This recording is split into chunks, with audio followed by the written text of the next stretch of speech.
wie dir sogenannte Steuerexperten, die du auf YouTube und den sozialen Medien findest, bei deinem Auslandssetup mehr schaden als helfen können und was du tun kannst, damit es dir nicht so geht, das wollen wir uns einmal in diesem Video genauer anschauen. Noch ein kurzer Hinweis in eigener Sache, wenn auch du dich mit einem Auslandsumzug beschäftigst, wenn du dich fragst, ob du auswandern sollst, aber du steckst im Steuerdschungel fest, du weißt nicht, welche Konsequenzen das hat und wie sich zum Beispiel das deutsche Steuerrecht oder eben auch internationale Steuerregeln auf dich auswirken können. Man denke nur an Wegzugsteuer, Entstrickungsbesteuerung, beschränkte Steuerpflicht, erweiterte beschränkte Steuerpflicht, Doppelbesteuerungsabkommen, territoriale Besteuerung und so weiter und so fort. Dann lade ich dich zu unseren eintägigen Perspektive Live Workshops ein.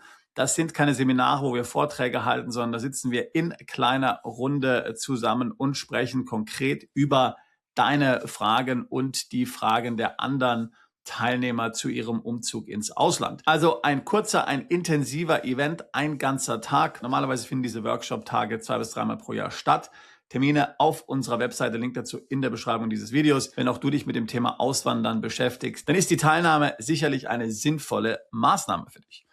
Nun aber zurück zum eigentlichen Thema. Nicht nur in Deutschland, sondern in vielen gerade westlichen Hochsteuerländern gibt es momentan einen regelrechten Auswanderungsboom. Das ist keine wirklich neue Entwicklung, aber sie hat sich in den letzten 5 Jahren, ich sage mal seit der Pandemie, nochmals beschleunigt. Viele Leistungsträger in vielen Ländern, nicht nur in Deutschland, haben die Sorge, dass die Regierungen, die sich ja immer weiter verschulden, irgendwann auf das Vermögen der Bürger zugreifen, noch mehr zugreifen, als sie es jetzt schon tun, dass es immer mehr Kontrollmechanismen gibt und dass ein Leben in Freiheit letztlich immer unmöglicher gemacht wird. Sie wollen sich also durch eine Auswanderung in Sicherheit bringen.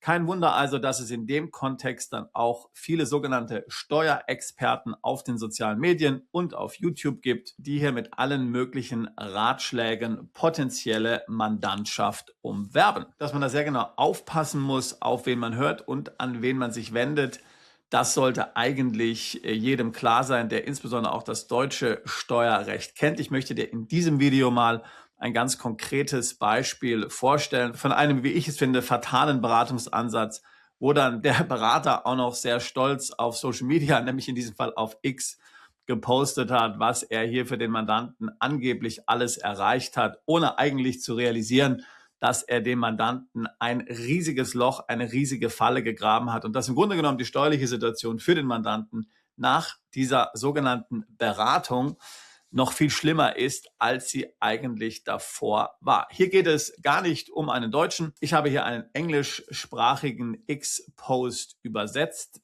Das will ich dir doch jetzt mal zeigen. So, also übrigens heißt hier der Content Creator gar nicht Textarchitekt oder sowas. Ja, das haben wir jetzt einfach nur hier so reingemacht, dass es ein bisschen aussieht wie X. Das Ganze also vom Englischen ins Deutsche übersetzt. Diese Woche hatte ich einen Gründer am Telefon, der seit Jahren still vor sich hin blutet. Niederländischer Maschinenbauunternehmer, kanadische Aufenthaltsgenehmigung, lebt aber den Großteil des Jahres in Spanien. Interessantes Setup. Er führt sein Unternehmen über eine kanadische Kapitalgesellschaft, in der gut 500.000 Euro feststecken. Ein cleverer Typ hat sich ein echtes grenzüberschreitendes Geschäftsmodell aufgebaut. Er kann also ortsunabhängig arbeiten. Kunden auf mehreren Kontinenten, Vermögenswerte bereits außerhalb Kanadas. Aber die Struktur, mit der er zu mir kam, arbeitete auf allen Ebenen gegen ihn. Niederländischer Staatsbürger, kanadischer Steuerresident per Zufall. De facto Resident in Spanien, eine temporäre Postadresse, die als steuerliche Bindung durchgehen soll. 500.000 Euro in einer kanadischen Gesellschaft eingesperrt, die er nicht anfassen kann, ohne die CRA, also die kanadische Steuerbehörde, auf den Plan zu rufen. Und eine globale Rechnungsliste, die Quartal für Quartal in die kanadische Steuerjurisdiktion hereingezogen wird. Also immer mehr Umsätze, die über diese Struktur laufen. Das ist keine gute Struktur, das ist eine Compliance-Zeitbombe mit brennender Zündschnur. Also reißen wir alles ab und bauen, was ich das Paraguay Panama-Wyoming-Dreieck nenne. Also klingt ja schon mal hier sehr abenteuerlich. Erster Schritt, wir pflanzen eine Fahne in Paraguay. Also hier haben wir es wieder, die altbewährte Flaggentheorie. territoriales Steuersystem, ausländische Einkünfte werden schlicht nicht besteuert. Seine paraguayische Steuernummer wird zum Anker für alle künftigen Finanzkonten. Ja, my ass. Das bedeutet, CAS-Meldungen laufen künftig nach Paraguay, nicht mehr nach Spanien, Kanada oder sonst wohin, wo niemand etwas in seinem Hauptbuch zu suchen hat. Ein kurzer Trip nach Asunción reicht. Wir kümmern uns um alles, Transport, englischsprachiges Personal, Papierkram, alles in derselben Woche erledigt. Zweiter Schritt, wir heben die operative Gesellschaft vom kanadischen Boden ab. Neue Wyoming LLC, der Name des Eigentümers taucht in keinem öffentlichen Register auf. Fintech Banking über die üblichen Verdächtigen liefert ihm Standard Swift-Codes und Überweisungsdetails, die im Kreditorensystem jedes Kunden wie ein ganz normales US-Geschäftskonto aussehen. Rechnungen gehen an die LLC, Zahlungen laufen über LLC, keine kanadische Körperschaftssteuer, berührt auch nur einen Cent. Dritter Schritt, wir bauen ein Schutzschild obendrauf. Die Wyoming LLC gehört einer Panama Sociedad Anonyma, also eine panamesische Aktiengesellschaft. Diese SA gehört einer panamesischen Privatinteressenstiftung. Die Stiftung funktioniert wie ein Trust, die Aktiengesellschaft wie eine Holdinggesellschaft und sein Name taucht in der ganzen Kette in keinem öffentlichen Register auf. Dann lösen wir das 500.000 Euro Problem. Also er hat wahrscheinlich hier, er hat wahrscheinlich Gewinne angesammelt in der kanadischen Gesellschaft von 500.000 Euro. Würde er diese jetzt an sich ausschütten, würde Quellensteuer in Kanada natürlich dann anfallen, beziehungsweise müsste vielleicht in Kanada versteuern. Das nehme ich an, das ist das Thema. Wir schütten also nicht aus und füttern damit die kanadische Quellensteuer. Wir verleihen das Geld. Die kanadische Gesellschaft gewährt der Panama SA ein konzerninternes Darlehen zum marktüblichen Zinsen. Die Zinsen fließen als echter wirtschaftlicher Substanznachweis zurück nach Kanada. Das Kapital verlässt Kanada als digitales Darlehen, sauber, fremdüblich, rechtssicher. Endzustand: 0% Steuer auf ausländische Einkünfte, staatlich bestätigt durch Paraguay, operative Gesellschaft in Wyoming mit sauberen Fintech-Strukturen, die jeder Kunde kennt. 500.000 arbeiten in einer Panama-Stiftung, der Name des Eigentümers steht nirgendwo und das Kapital ist jederzeit einsetzbar. CAS-Meldungen zeigen auf ein Land, das die gemeldeten Einkünfte nicht besteuert. Kanadische Steuerresidenz weg, spanisches Residenzrisiko neutralisiert, niederländische Steuerpflicht vom Tisch. Er hat sich von einer Dreiländer-Compliance-Falle in eine Dreiländer-Vermögensstruktur verwandelt. Das passiert, wenn man aufhört, das zu flicken, was der alte Buchhalter gebaut hat und stattdessen eine Struktur entwirft, die zum Leben passt, das man bereits führt.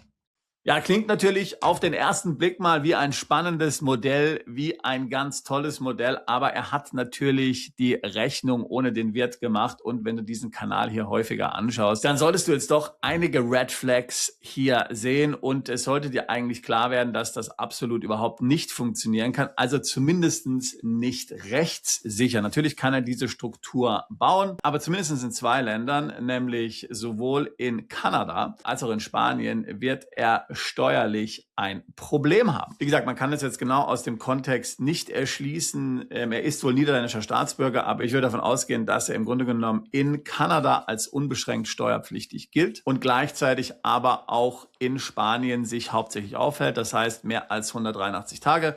Spanien hat ja da eine relativ klare Regelung, was diese 183 Tage anbelangt. Allerdings werden diese Tage seltsam gezählt, ähnlich wie auch in Deutschland.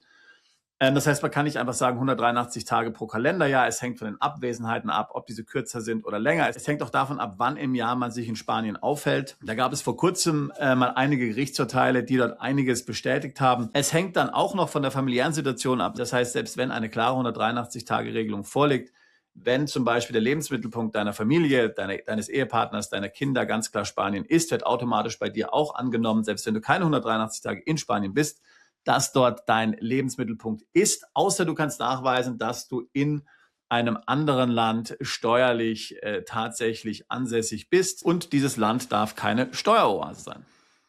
So, von dem, was jetzt in dem Text steht, gehe ich allerdings davon aus, dass er auf jeden Fall mehr als 183 Tage in Spanien ist und deshalb auf jeden Fall in Spanien unbeschränkt steuerpflichtig wäre. Hinsichtlich Paraguay und Spanien, da gibt es ein interessantes Detail. Paraguay ist nicht auf der Liste der Steueroasen für Spanien, denn beide Länder haben ein Doppelsteuerabkommen. Das spanische Abkommen ist eines der wenigen Abkommen, was Paraguay hat und auch eines der ersten, was sie unterzeichnet haben. Allerdings würde ihm dieses Doppelsteuerabkommen nichts bringen. Das heißt, selbst wenn jetzt Spanien anerkennen würde, dass er in beiden Ländern ansässig ist, wird hier nicht die sogenannte Freistellungsmethode verwendet. Es würden also lediglich die in Paraguay bezahlten Steuern auf die spanischen Steuern angerechnet werden. Beschäftigen uns zwar mit den eklatanten Lücken, die dieses Konzept hat. Also zunächst mal gibt es in Kanada sowohl eine Wegzugssteuer als auch eine Entstrickungsbesteuerung. Das heißt, die Tatsache, dass dieser Mensch die Unternehmensstruktur einfach so von Kanada in die USA verlegt, in eine amerikanische LLC, würde in Kanada eine sogenannte Exit Tax auslösen auf Basis der Gesellschaft, eine sogenannte Entstrickungsbesteuerung. Er müsste letztlich den Wert dieses Wirtschaftsgutes, den er dort in die Wyoming LLC verlegt, in Panama versteuern. Außerdem gibt es in Kanada auch eine Wegzugsteuer, wie man sie nach deutschem Modell kennt, beziehungsweise eigentlich eher nach österreichischem Modell. Davon sind also nicht nur größere Unternehmensbeteiligungen betroffen, sondern auch sämtliche Kapitalanlagen, die jemand bereits angehäuft hat. Das heißt, wenn er jetzt in Kanada die unbeschränkte Steuerpflicht beendet, muss er diese Exit-Tax letztlich auf sein gesamtes Vermögen bezahlen, nicht nur auf den Wert des Unternehmens, sondern auch auf den Wert seines Krypto, Goldes, Aktien, ETFs und so weiter, was er angesammelt hat, auch wenn sich diese schon im Ausland befinden. Also das ist der erste Bereich, der so schon mal problematisch wäre, wenn man das Ganze tatsächlich rechtssicher machen will. So, jetzt schauen wir uns mal die spanische Seite an. So, nehmen wir einmal an, er ist in Spanien unbeschränkt steuerpflichtig. Dann sind letztlich die gesamten Einkünfte, die er generiert, in Spanien zu versteuern. Da hilft ihm die paraguayische Residenz überhaupt gar nichts. Und das ist ja immer das Thema, egal ob mit Paraguay oder mit einer anderen sogenannten Steueroase. Natürlich kannst du dort steuerlich ansässig sein und in den Augen Paraguays bist du vielleicht auch wirklich dort steuerlich ansässig, wenn du deine Cedula hast und die entsprechende Steuernummer. Aber wenn du natürlich gleichzeitig in einem anderen Land eine unbeschränkte Steuerpflicht auslöst, weil du dich dort aufhältst, dann interessiert dich das überhaupt nicht, ob du jetzt in Paraguay aus paraguayischer Sicht steueransässig bist oder nicht. Es gab ja in Spanien das sehr bekannte Beispiel von Shakira. Shakira hat den spanischen Behörden eine Ansässigkeitsbescheinigung aus den Bahamas vorgelegt. Die kannst du dir anschauen, die kann man online finden. Die spanischen Behörden haben die mehr oder weniger in der Luft zerrissen, denn die haben gesagt, ja wunderbar, du bist eben in den Bahamas ansässig. Fakt ist aber, dass du dich während 3 Jahren mehr als 200 Tage im Jahr in Spanien aufgehalten hast. Und das haben die genau nachverfolgt über Pressefotografien, Konzerttermine und so weiter und so fort. Konnten also genau nachweisen anhand eines Kalenders, dass sie mehr als 200 Tage im Jahr dort war, in den Jahren, ich glaube es war 13, 14, 15. Und damit war sie dann in diesen Jahren in Spanien unbeschränkt steuerpflichtig. Völlig egal, ob die Bahamas dort ein Ansässigkeitszertifikat ausgestellt haben oder nicht. Doch da hört es nicht auf. Denn im Grunde genommen gehen wir ja davon aus, dass er alle 3 Komponenten dieser Struktur, nämlich die Wyoming LLC, die Panamesische Stiftung und auch die Panamesische Holding Company, im Grunde genommen komplett kontrolliert.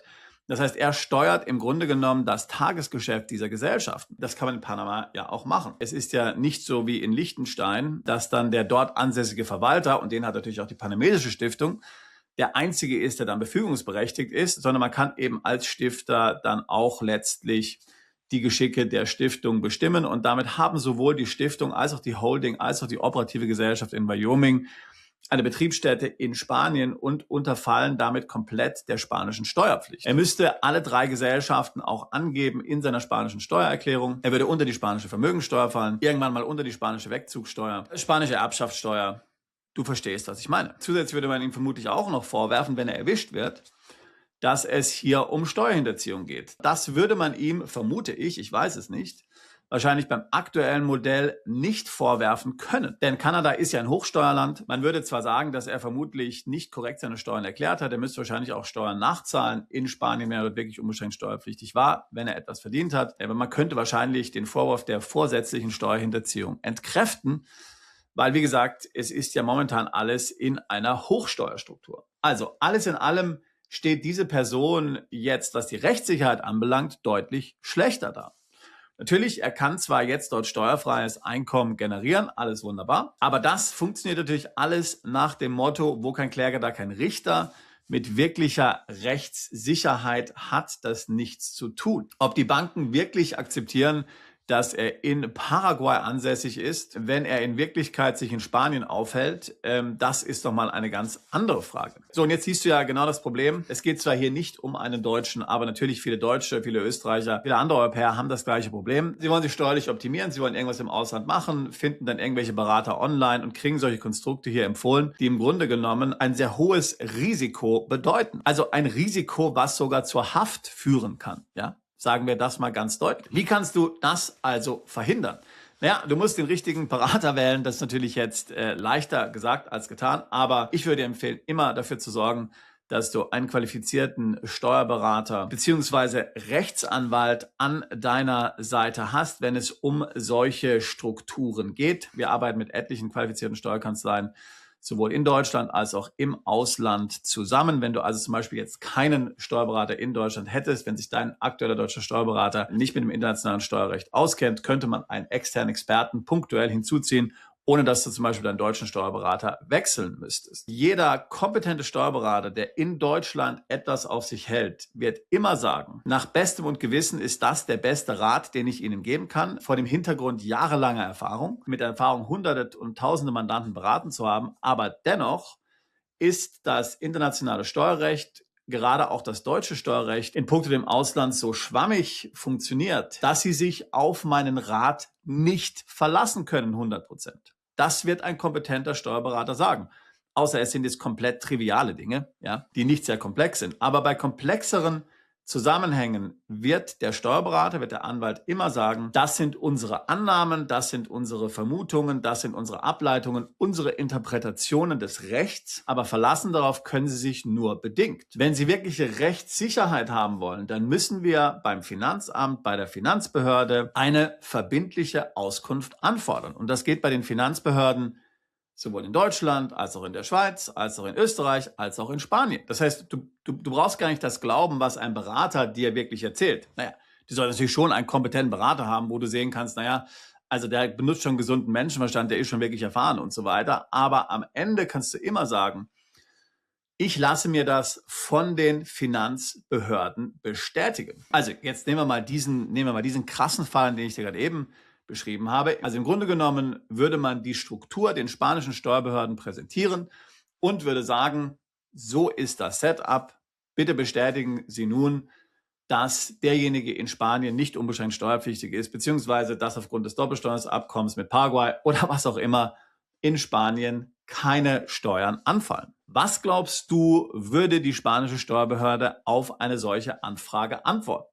Naja, ich glaube, das ist uns allen klar. So, also verbindliche Auskunft. In der Schweiz nennt man das Ruling. Auch in der Schweiz machen wir das laufend über Steueranwälte, mit denen wir da zusammenarbeiten.